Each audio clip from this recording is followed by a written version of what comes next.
We've always believed that one of the best ways to create more health in your marriage, in your life, in every part of your life is really to connect with a healthy counselor over the years to work through stress issues, anxiety issues, to just kind of help navigate life's different problems. And we're so excited to have a counseling partner now that's able to do this for you through the internet. You don't have to go sit in an office. You can, from your phone, from your computer, sit down with a licensed professional Christian counselor who is custom fit for you and for what you're facing and what you're experiencing. That's right. And as listeners of this podcast, Faithful Counseling is giving you 10% off your very first month. That's 10% off your first month. So you have nothing to lose and everything to gain by doing this. Christian counseling is a game changer. So go today to getfaithful.com/nakedmarriage.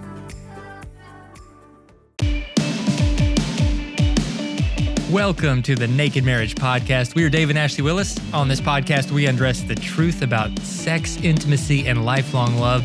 We're in a really fun new series called Naked and Healthy. We're talking about health in your body, mind, soul, and your marriage. It's based on a brand new book we have called Naked and Healthy, which you can find at nakedandhealthy.com.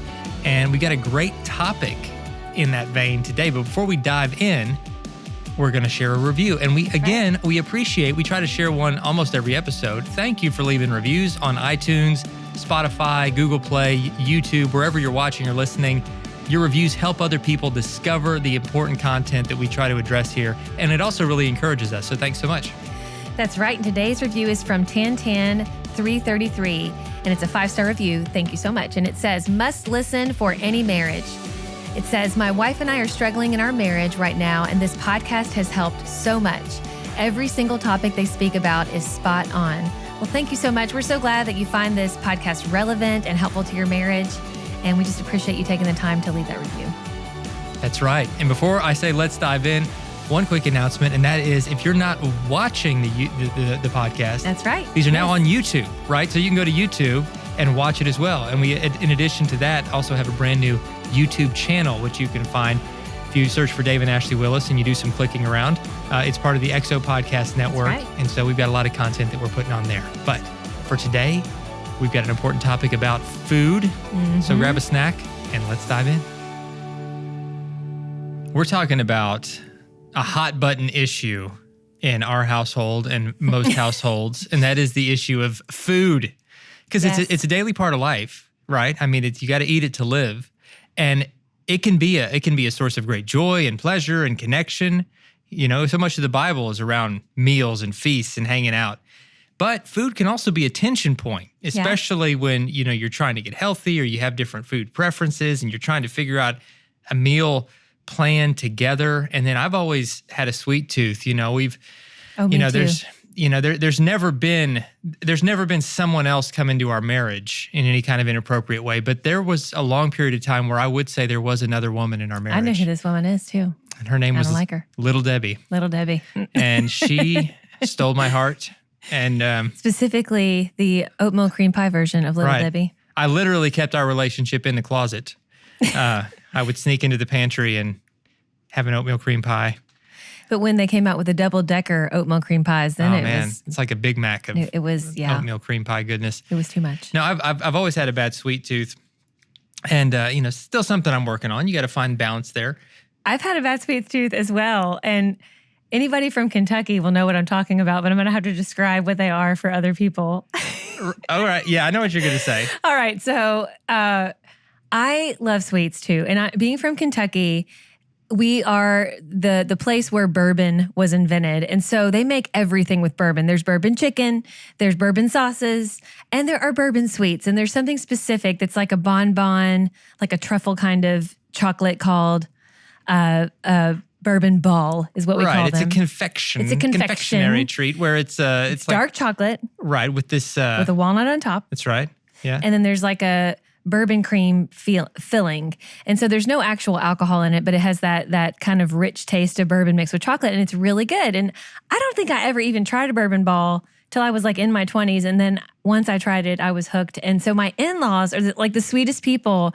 But whenever, we've lived away from Kentucky for many years now, but whenever they visit, they bring me bourbon balls. And every time, I'm like, part of me is so excited, but part of me is like horrified because I cannot say no to them. And it's so bad that I've done some crazy things. Do you want to tell them what I did? The bourbon balls are the one area where Ashley has no restraint. She's like the most disciplined person I know. But when she gets around these bourbon balls, she cannot control herself. And she'll mow down like rows of those things. I have to like give myself a certain number a day. And so she'll tell me things like this. She'll say, okay, this is what I want you to do. She said, I want you to give me 4 of them. And then I want you to take the box and hide it. And then I'm going to ask you where it is. This is so terrible. And you can't tell me. And so this is putting a husband in a lose-lose situation. It puts you in a terrible situation. So like I'm saying, just so you're clear, you want me to hide the box and you want to make sure that I don't tell you. And you're like, yes. So there was one time, and I think she told me this thinking that if she really wanted them, she could figure out wherever I hid it, and so it wouldn't be an issue. I think that's what you were thinking. It's so bad. So I gave her the 4 that she asked for, her daily allotment. Yes. Not that I gave her. I was not the one rationing myself. her. I was helping facilitate. So I gave her the 4 she asked for, and then I went and hid the box very effectively, I might add, because later that night, like a junkie, she started going through the house, digging through stuff, looking for these. Like I heard, where are they? Where could you heard cabinets shutting and drawers opening, ruffling of drawers, and then she woke me up. She came into the room and woke me up and said, I just thought, maybe I would just have a few more bourbon balls. So could you tell me where the box is? And I was like, oh, hey, sweetie. Yeah, well, you told me, if you remember, you said, give me these 4 now, and then I want you to hide the box, and until tomorrow, do not tell me where the box is. And so she goes, yeah, I know, but I just want a couple more. And I'm like, and you also said that you would ask for a couple more, and your specific instructions were for me to say, no, you want to, and you go, like, I know, but really seriously, I want the box. And then I started just laughing, and you were like, I know, it is funny. Where's the box? Like, it was like, I think your voice dropped like 3 octaves. It was an exorcism moment. And I just laughed uncontrollably because you love those bourbon balls. And so I told you, of course, where they were. Yeah. And then I think you ate more, threw them away. This is so bad, you guys. Threw them away, then dug the box out of the trash the next day and said, they're still good. There wasn't that much stuff on it, and continue. It's terrible. My sister-in-law, Erin, still never lets me forget this story. So we have a lot of fun with bourbon balls. So we laugh just to say, like, we're talking about these things, about health and food and all this stuff. We are not doing it as people who have like perfect discipline and we have never our eat things a sweet. We like to. Like, yeah, there was like we just had like a staff potluck, and there were all these desserts brought in, and I just had no restraint. I mean, I'm practically in a diabetic coma right now. In fact, I can't be held responsible for anything I say on this episode because you're sugar high. I'm only halfway conscious. I'm like, I've got so much sugar in my system. Okay, back to the meal planning stuff. So food, though, is an important part of your marriage. It's an important part of your life. And this is an area, again, to kind of like, recap before we land the plane and start moving forward. Like so many couples, I see this all the time, and we've even in some ways even felt some of this tension in our marriage, will let this issue of food, when one of them has a very specific idea of what the food plan for both of them should be, and then the other one's like, no, you're not going to control what I eat. I'm not a child. And so there's this tension of what do we do together? What do we do separately? What's that rhythm where we can both support each other in health, but at the same time give each other freedom for our own personal tastes? And move forward together and have some kind of a meal plan, because we're going to be eating, hopefully, most of our meals together. Yeah. So what does that look like? Absolutely. And I'm thinking of a couple specifically that we've kind of counseled throughout the years. And, for a long part of their marriage, the wife really liked to control what her husband ate. And in her mind, she was like, I'm helping him because I'm better at this. I mean, I know that's what she was thinking is, I'm better at managing food. I'm clearly in better shape than my husband. I need to help him. But he took it as, I'm not good enough. Yeah. And for years, this one issue of food was like this huge issue between them. And I will say, I feel like it went on for like probably at least 5 years. And one day, it was, he was really kind of trying to go along with it to appease her and to show like, hey, I'm trying here. But one day I think it just came to a head, and he told her, he's like, listen, I just feel like it's like you're my mom trying to manage my diet, and I'm a grown man. Well, and in that situation, she would like, grill him on what did you eat today? Oh, yeah. When we were apart, A list. what did you have for lunch? Like he had no freedom, he felt like, with this area, and he felt like her love and acceptance was somehow conditional on what he was eating and if it was lining up with her thing. And it really created resentment and tension, because when he didn't measure up to that, she felt like, well, you're disrespecting your health and me by being unhealthy. And he felt like, you're disrespecting me by trying to control what I eat, which is just a very bizarre thing to try to control for another person, another grown person especially. So sorry to interrupt, but... No, but it's true. Yeah. I mean, it was a huge issue. And I think that finally they've come to terms with that, and that she's very controlling of her own food, almost too much, and has dealt with some eating disorders in the past. And I think that she kind of put that on him because she's like, well, I want to help you lose a little bit of weight. And now, they've just kind of worked through that. And it took counseling, for this couple, because this one issue, and it led into some other issues too, into some fights too, and not fighting in a healthy way. But once they got a grip on, realizing like, hey, I can't control what my spouse eats. Like, I need to encourage them to be the healthiest version of themselves, but I can't be over here having them list off what they ate that day or nitpicking, their food plan or whatever. We need to be able to support each other. And, some of you listening to this are like, but my spouse does need to lose weight and my spouse isn't healthy and some of their habits are really, detrimental to them. And I want them to be the best version of themselves, but I also want them to be physically here and not die young because of their poor choices. I understand that. And we should have concern, but I'm just telling you that the way to get your spouse to wake up is not to nitpick them. The way to get them to realize maybe they could be healthier is to come alongside them and say, you know what, I'm going to get this healthy cooking, cookbook and try some of these recipes and see what we like. Or let's check out this new place that, there's a lot of places that are restaurants that are being built that happen to be kind of centered more around really good tasting, healthy food. Go do that. Start walking together, start doing things a little differently. And then you're not really pointing fingers, but you're coming alongside them because we want to be partners in this. And I know, years ago, I think it was after I had, our second child, I really got serious about just being healthier with my eating and with my exercise. And I decided to join Weight Watchers. And, Dave wanted to get healthier too, but I didn't ask him to join Weight Watchers with me. But what I did do is I wanted to start making healthier meals for our family. And Dave, he supported me in that. And I would put some other things in there to kind of the beauty of Weight Watchers, and this is not a Weight Watchers commercial, but the beauty of it is you use real food. You don't have to buy their products. You can make a wide variety of foods. And he actually ended up liking them. And the ones they didn't like, I wouldn't make so much anymore. No, some of it was good. Now, the one thing I didn't like about Weight Watchers, which I think now they don't even call Weight Watchers. It's WW. Like WW, which is just confusing Oprah. You're confusing people. Just call it what it is.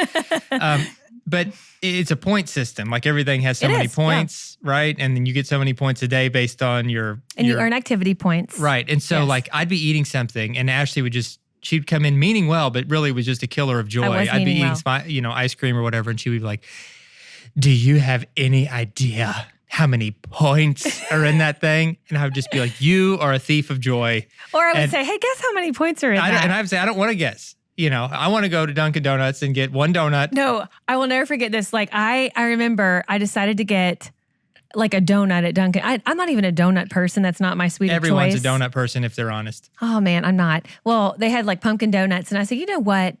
I've been really good this week. I'm just gonna get a pumpkin donut.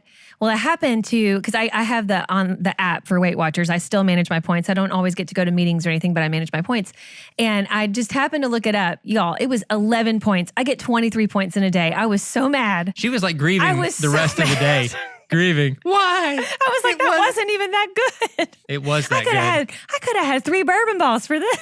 3, right.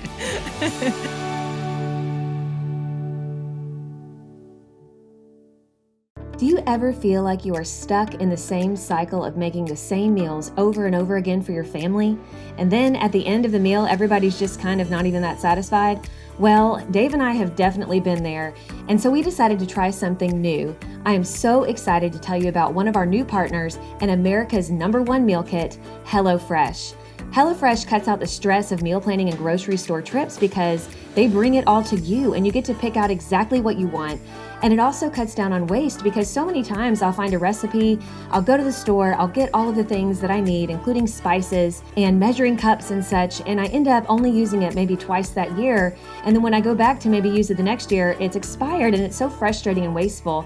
Well, HelloFresh takes that away and it makes it so easy and fun. It's really made me enjoy cooking again. You know, through COVID, I've kind of lost interest, and HelloFresh has reignited my interest in cooking, and it's also made my family really happy in the process.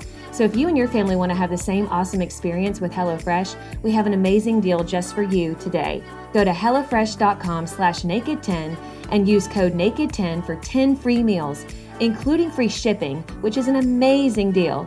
Go to hellofresh.com/naked10 and use code NAKED10 for 10 free meals, including free shipping today. Hey listeners, we are so excited to let you be some of the first people to know that you can now pre-order our brand new book, Naked and Healthy. I'm so excited about this book. It might be the favorite book that we've ever been part of writing because it has not only some of our favorite stories, but so many practical ways for you to get healthier in every part of your life and every part of your marriage. And if you pre-order this book, not only are you going to be the very first to get it, but if you order at our site, nakedandhealthy.com, which is through our XO bookstore, if you order through that site, you will get a signed copy. Ashley and I are going to autograph it for you just as a thank you.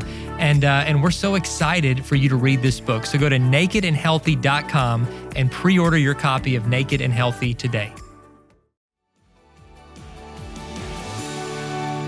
You got to support each other. Like, you know, for me, my cholesterol is high.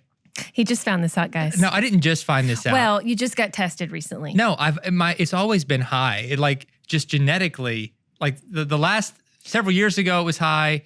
And then they said, well, if you want it to not be high, you've got to do these other things. And the things they said, it sounded like death, right?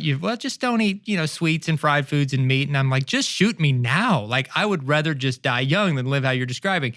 So they were like, well, what? I'm like, what else can I do? And they're like, well, some things you could do to just see if it would come down more naturally is you could take a fiber supplement, right? You could take fiber daily. And there are these powdered fibers, like old people stuff, I call it. So that's the season of life I'm in now. I'm in the old people stuff, Metamucil, that sort of thing. And you just pour some of this in your drink and you drink it and it gets fiber and it helps you digest stuff and it helps with your cholesterol. I'm like, oh, that sounds easy enough. So I start taking this fiber. Now, the unintended consequence of this fiber is that it was working so well through my digestive system that I started, this is maybe too much information for you guys, this is probably but your family, but it gave me like constant gas, okay?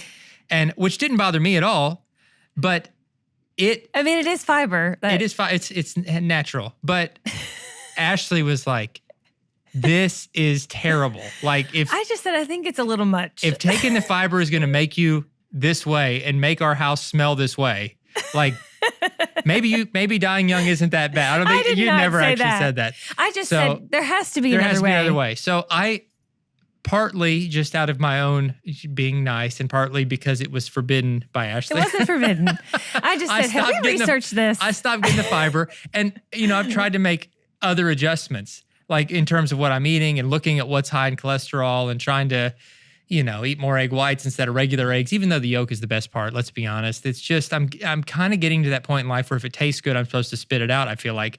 But we work on it together and we work on it together and we try to find rhythms that work for us both, where we support us both. Ashley doesn't have high cholesterol. She never has. She doesn't have that genetic I probably should get checked, predisposition. And she also has, has just been healthier in her diet than I have. Diet is an area where, like, I'm disciplined in some areas of my life, but food is the one area of my life. Well, there are others too, but one of the main areas of my life where I've always struggled to be disciplined. I just fall into bad habits pretty quickly. And Ashley has been a real leader in our household in maintaining discipline in that area. And it's something that I want to follow. But at the same time, I want to be able to live and enjoy life and enjoy food. And we do together, some of our best memories are around good food that isn't all that healthy. And so just finding that balance and finding that rhythm. And so, sweetie, kind of bringing this into the main topic before we wrap up, which is about kind of meal planning. Yes. We've kind of established we have different preferences, different tastes. There are health concerns. There are a lot of different factors to consider for us to live at our best, optimal health, Right. but at the same time, enjoy life and find things that work together. And so when you're planning and preparing meals, and maybe for your January resolutions right now, we're still in the month of January. If you're listening to this new, we're trying to, for the whole year and beyond, create rhythms at home where food is tasty and affordable and delicious and is not going to make our cholesterol go through the roof. And so what are some life hacks that these couples can do where food won't be a tension point like it really is? It really is for some couples. It really is. This issue, and we see it, and we don't, this isn't something that's talked about a lot, but I see couples argue and have tension around this issue of food. Yeah. And it just, I don't know. It's something that needs to be talked about. So I'm glad that as part of this Naked and Healthy series where we are addressing it. Well, absolutely. Because, one, again, might be really trying to get serious about watching their calories and really trying to lose weight, and they feel like it's finally working. But then, their spouse is planning all these food, these parties where there's these amazing, trays of food, and they're like, it's so hard to say no. And I think that can cause a lot of friction, and they feel like their spouse is sabotaging them, but they're not. Their spouse is just like, I want to enjoy life. I just want to celebrate. And so really what it boils down to is balance. It's all about balance. And so some life hacks I would tell you is look at your calendar and really maybe take it week by week. I know for me, looking at it weekly really helps, and say like, is there any part of the week, maybe it's a date night, maybe it's a small group night where you share a meal together, whatever it is, where you're going to maybe be prone to having a higher calorie meal, then go ahead and kind of mark that and know that's coming up. And then the rest of the days of the week, try to really stick to a leaner meal plan where you're still enjoying yourself. You're not, again, don't be too stringent to where you're going to just fall off of the plan and not really follow it. Just eat healthier. Generally try to eat less carbs, try to eat more protein. I'm of the belief that, I know there's certain diet restrictions some people have, but for most people who do not have like a gluten allergy or anything like that, it's better to have a wide variety of fruits and vegetables and carbs and like the good kind of carbs and protein. It's good to have a balanced diet. But what we found and what all these amazing dietitians have found is when you eat a little less carbs and a little more protein, you're going to burn more fat and your metabolism really kicks into high gear. And so if you can look at your calendar and see that like, okay, these 2 days this week are going to kind of be my days where I give myself more leeway, you're going to enjoy that. And then you're going to be much more likely to stick to kind of your plan that you come up with either individually or together on the other days. And that way you're realizing that there's this ebb and flow. There's this room to enjoy food, but also letting food really work to your benefit and eating those better foods for you. Because honestly, guys, whenever I'm eating healthier and not getting those bourbon balls right, I feel so much better with less sugar in my diet. I feel so much better drinking more water. Like when I truly try to get those 6 to 8 glasses of water a day, I feel so much better. When I stop eating earlier and not snack at night, I feel so much better. One life hack that we've really done more recently is intermittent fasting. There's a lot of books on this, and there's a lot of different ways you can do this. But I try to kind of adopt the simple way of doing this. I usually try to 4 to 5 days a week, I try to stop eating by 6 p.m. and then I don't eat until around 9 a.m. the next day. And what you're basically trying to do is stretch out the time between when you stop eating and when you start eating. So you're giving yourself a fasting time.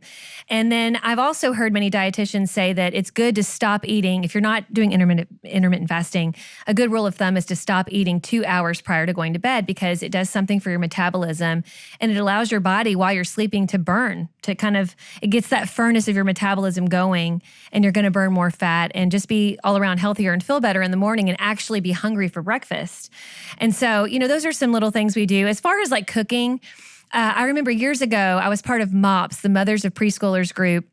And we had a lady come in who kind of taught us some hacks for making healthy meals when you don't have a lot of time. And I remember one thing that I thought was so cool, and for a short time we did this, is if you go ahead and make kind of weekly your protein ahead of time, it really helps. And what you can do is like if you like beef or if you like chicken, go ahead and get some ground beef, cook it up, and just make it with salt and pepper, and then freeze it. And then as you go through your week, you can have that for tacos, you can have that for spaghetti, you can have that for I mean, all kinds of different meals. You can do the same thing with chicken, whether ground or, slices of chicken. And you have that already just with salt and pepper, and you can add the seasoning to make it fit for different meals throughout the week. And that way you're not just like, I don't have nothing to cook.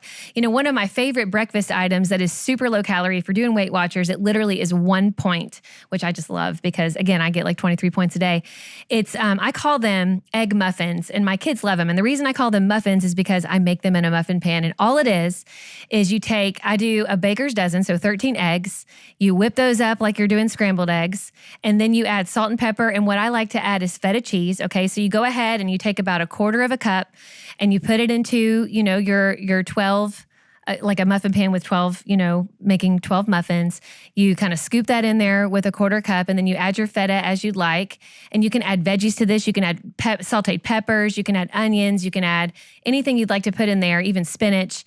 And you bake that at 350 for about 18 minutes. And you can eat that throughout the week. And they are very filling, and they're very healthy, and the whole family likes them. Like my kids like them.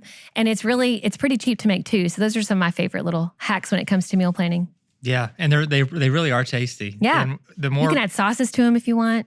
We found that like getting a lot of protein really does curb the appetite. We've been buying protein shakes at Costco or wherever, and just having one of those as a Premier snack. protein shakes, yeah. Yeah, they are. None of these people sponsor the podcast, We're by just the way. telling you what works for us. But if you work at Premier Protein and you'd like to be a sponsor on the Naked Marriage podcast, please write us. Or Costco. Or Costco, yeah. We spend a lot of time at Costco, which is another old guy thing to do. Like whenever I'm there, I just love like Costco. me and the old people. So I'm one of the old people now is what I'm realizing. High cholesterol, and I shop at Costco. The reason I was saying, he just had a blood test, and that he's trying to measure his levels, and so it's very much on the brain. I wanted to add one more thing about the meal planning hacks is whenever you can, add fruits and vegetables. Because what you'll find is that fills you up, but it's also giving you all those good vitamins that you need. And it's just a lot healthier. You're going to feel better. You literally will feel better. It's great to take vitamins, but like any doctor will tell you, it's better when you can actually eat your vitamins, like when you get that broccoli. And I will tell you this too. I truly believe that most vegetables, when you roast them in the oven, taste amazing. Yeah. You just put some salt and pepper and olive oil on there, like any peppers, broccoli, carrots, green beans. I mean, we do it, asparagus all the time. That really fills us up. It makes them taste better. I feel like I like them steamed too, but I feel like roasting is where it's at. It is. There's still no Little Debbie, but it's better. Yes. That was good stuff, guys. For more on this, check out our brand new book, Naked and Healthy. You can find that at nakedandhealthy.com. I'm really excited about this book. It's not just physical health. It's not just food, but it's really about health in all parts of your life. Holistic. It's holistic. There's a whole section on physical health, a whole section on your mental health, a whole section on your spiritual health. Mm-hmm. And throughout the whole book, health in your marriage is interwoven throughout. So I'm really excited about just the practical aspects of how the principles in this book could help you and your spouse grow in your individual health and your health as a couple as well. Yes. But at this time of the podcast, it's time to transition to the Q&A. Thank you for those who send us questions at nakedmarriagepodcast.com. Those are the ones that get answered on the air. You can also find us on social media, though, for questions off the air. You can find us on Instagram at Dave and Ashley Willis, or just look up the word marriage on Facebook, and we should pop up there. That's right. Today's question says this: I have been married for 4 years and have baby number 3 on the way. Congratulations. There were many red flags for my husband pre-marriage, but he loves God and serves in the church, so I believed the silly notion that everything would work out once we were married. I was wrong. He still smokes and drinks, which has caused havoc on our marriage and finances. He promises to change every time we talk about it, but so far nothing has changed. I am miserable and just want to pack my bags and walk away because it feels like the grass would be so much greener and more peaceful on the other side. How do I keep fighting when I don't want to anymore? Mm-hmm. Well, it's a great question, It is. And congratulations on your baby, and that's an exciting time. But I know that when you don't feel safe for whatever reason in your marriage, whether it's safe, physically, financially, or safe in terms of can I trust the judgment decisions that my husband is making, it can make that time of pregnancy or just life in general more stressful. Again, like all these questions are, they're very nuanced, and us not knowing you or your husband or the whole context of the situation, it's hard to answer completely holistically on this. But one thing I would say is that, focus on some things that your husband is doing well, that he is doing right. If if we only focus on the things that our spouse is doing that seems unhealthy or that we don't like, then that's all we're going to notice. Yeah. And right now for you, it's this issue of he smokes and he drinks. And so if you're only thinking he smokes and he drinks, then you might not see some of these really good things that he's doing. Like, well, is he a good dad? Is he a good provider? Is he encouraging to you? Is he tender with you? Is he compassionate with you? What are those things that you can praise? Because when we focus on the negative, what happens is it puts a negative tone in our words toward our spouse. And maybe that's all he's feeling right now. Like, oh my gosh, I'm just, I'm being judged. My marriage isn't a safe place for me because I'm always being criticized. You're feeling like my marriage isn't a safe place for me because, he's being irresponsible with his health and with our finances to pursue these other things. Right. So I think for both of you to kind of just put the smoking and drinking issue aside for a moment and say, let's come back together and remind ourselves of what drew us to each other in the first place and start celebrating the good in this relationship. And remind ourselves we're a team and that we love each other and we're for each other, and then build a plan moving forward where we do have some individual freedoms. We might both, do some things that the other one doesn't necessarily like, whether it's playing video games. Some people write in and say, oh, my husband plays video games. Right. I wish he would just smoke. That'd be less annoying than him playing video games. I don't want to get too far off track, but I think having a more positive mindset is a starting point. That's not to just put your head in the sand about these other issues, but just to start by saying, how do I encourage my husband in what he's doing right? Instead of always being quick to point out what I feel like he's doing wrong. And I think that could be a good starting point. Absolutely, because, the more he knows that you are for him and you're not against him, the better. Because I do think that smoking and drinking is definitely something to address, because not only is it unhealthy, and I believe that this is not like him just having a beer. It sounds like he's spending a lot of money on smoking and drinking, and it's affecting their finances and probably his behavior, because she used the word havoc. And so I feel like, maybe he's angry or he's maybe out of control and not necessarily treating her right when he is smoking and drinking. And that's a whole different issue. That's a real issue. Yeah. I mean, I don't want to make light of this at all, because I can tell that she's hurting and she's fed up, and probably rightfully so. I understand that you feel like you're just kind of like, how, I've told you how I feel about this. Why do you keep doing this? So I do think what Dave is saying is right. If you could just encourage him in what he's doing right, and then as you, kind of see him realizing that you are for him, that's when you can just level with him and say, listen, not only is this, you're taking money and doing these things that ultimately are harming you and harming our marriage, but I feel like you're not you when you do this. And I miss you. Like, I miss you. And I love how you are when you are going to church and you are serving in the church. And I love that you're a godly man, but I feel like that really the enemy is going to use this ultimately and is trying to use this to bring separation to us and our family and to bring chaos to our family. And I want to have peace.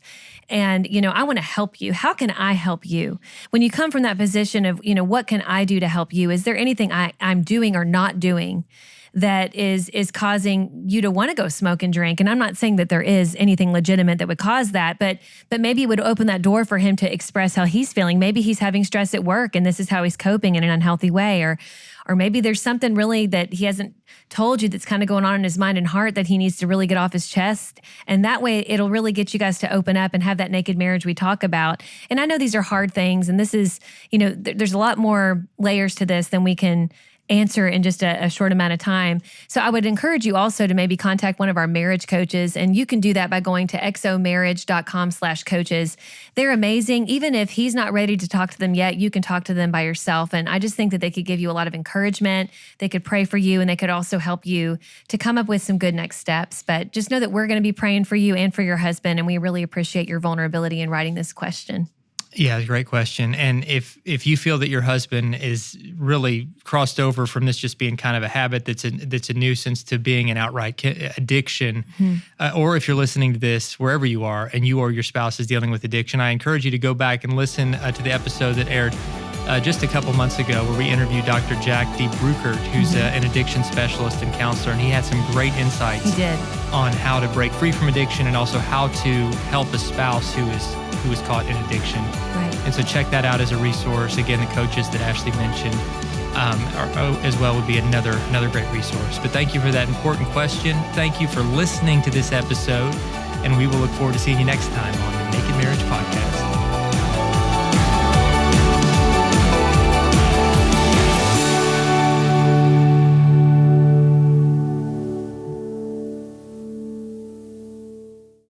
listeners, we just want to show you how much we appreciate you listening to the podcast week after week. And we have a free gift just for you listeners. And that is a free chapter from our very new book, Naked and Healthy. That's right. The chapter is called In Thickness and in Health, which is one of my favorite chapters in the whole book. It's about our misadventures, our wins and our losses, and kind of our journey toward physical health. It has some of my favorite stories in it. And again, we want to give you this chapter for free just for being a listener to this podcast. So all you have to do is pull out your phone and text Naked Marriage, all one word, that's NAKEDMARRIAGE, to the number 31996. Naked Marriage to 31996, and we will send you that free chapter. Thanks again for listening.